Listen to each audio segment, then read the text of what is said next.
Sair daquele ciclo de trabalhar um mês todo só para pagar conta parece uma missão impossível, né? E se existisse um plano de 1 ano focado em mudar essa realidade de vez? É exatamente sobre isso que a gente vai falar hoje. Vamos entender os passos práticos para essa virada financeira.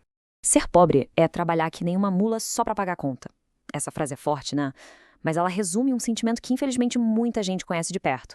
É aquela sensação de correr, correr e não sair do lugar. Pois é, e é para atacar exatamente essa frustração que esse plano foi pensado. Então, como é que se estrutura essa virada? O caminho tem algumas etapas bem claras e fundamentais. A gente vai passar por cada uma delas, mas tudo começa pela base, pelo que sustenta qualquer mudança, a mentalidade. Vamos lá! Antes mesmo de mexer em qualquer centavo, a primeira coisa, o pré-requisito para a mudança acontecer é uma virada de chave na cabeça. Isso significa deixar para trás os velhos hábitos e focar com toda a energia em um único e poderoso objetivo. E olha, a fonte aqui é bem direta ao ponto. A ideia é que o primeiro passo é parar de cometer os mesmos erros, sabe? É buscar ativamente conhecimento, correr atrás de informação sobre finanças em livros, na internet, onde for. Educação financeira é a ferramenta para quebrar esse ciclo.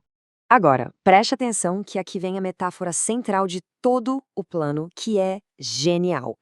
A ideia é colocar um antolho mental. Sabe aquele negócio que colocam em cavalos para eles olharem só para frente? É exatamente isso. Manter o foco absoluto no objetivo, sem desviar com as distrações do caminho. E esse slide aqui mostra na prática o que esse antolho faz. De um lado, tá tudo aquilo que tira a gente do caminho. O celular da moda, a viagem parcelada, a roupa cara, enfim, as gratificações imediatas. Do outro, o grande objetivo, a estabilidade financeira. É uma escolha consciente entre o agora e o futuro. Ok, mentalidade ajustada, antolho colocado, qual é a primeira missão? Atacar de frente o maior vilão dessa história toda, o maior obstáculo para a paz financeira, a dívida. O primeiro passo é encarar o número, entender o tamanho do desafio.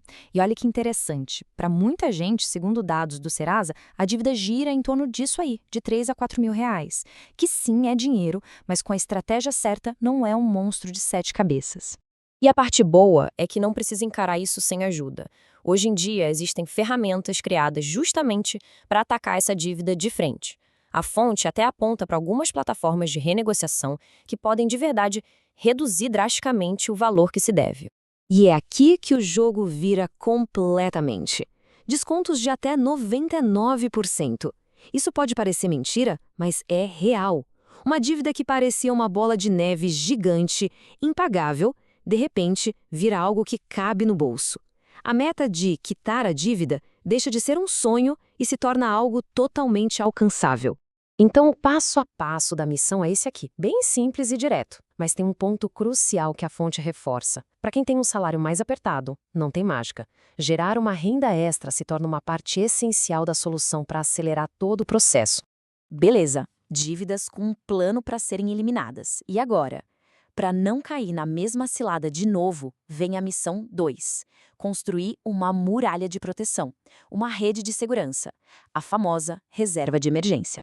E para começar, a meta é clara, é tangível, R$ 3.000.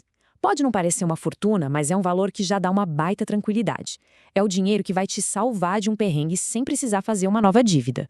E para conseguir juntar essa grana, o plano impõe umas regras de prioridade bem radicais. Tipo, esquece o celular de R$ 1.000 sem ter os 3.000 guardados. Esquece o tênis de 200.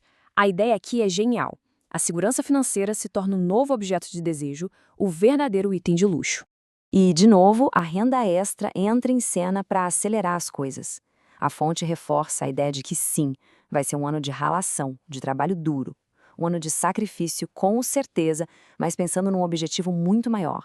Uma vida inteira com mais tranquilidade. Certo, passou o ano, foi um período de muito esforço, muito foco. E aí, o que acontece depois? Como fica a vida após essa missão? Vamos visualizar o resultado concreto de tudo isso. E quando a gente coloca no papel, a coisa toda faz sentido. Olha só essa matemática. Se uma pessoa conseguir economizar R$ 600 por mês, ao final de um ano, ela junta R$ 7.200. Com esse valor, é totalmente possível fazer as duas coisas: quitar aquela dívida negociada com desconto e ainda montar reserva de emergência. E é muito importante entender isso. O objetivo final aqui não é ficar milionário. É algo muito mais valioso, muito mais profundo. É liberdade. É a paz de espírito de ter dinheiro no banco. É a tranquilidade de finalmente parar de trabalhar só para pagar a conta. E para a gente fechar, ficar essa reflexão da fonte. A vida é movida por processos. Esse plano de um ano não é uma punição. É um processo de transformação, de construção de uma nova realidade.